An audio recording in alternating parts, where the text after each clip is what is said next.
Welcome to the Banker Lamp. Please enjoy the video. You start by getting the audio ready and in the timeline. Import your file directly into Arrangement or Session View and make sure warping is off unless you need tempo sync. Warping changes transient timing and can affect the reverse result.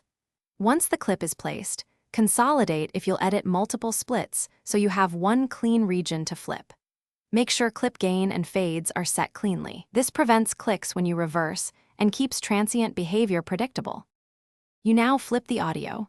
Select the clip and use the reverse control in Clip View's sample box. If the clip was warped, deactivate Warp or switch to Complex Pro so the reversed audio maintains quality. Warping before reversing can create odd artifacts.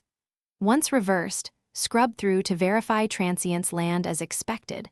Adjust start and end markers, and add small fades to remove clicks. Also make sure loop and groove settings aren't reapplying timing that defeats the reverse effect. You finish by committing the reversed clip so it behaves predictably in the mix.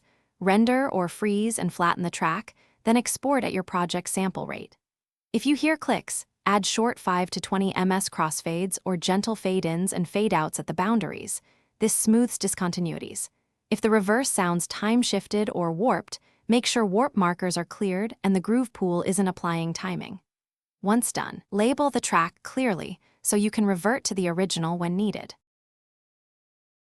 Thanks for watching. If this was helpful, leave a like and consider subscribing. See you next time.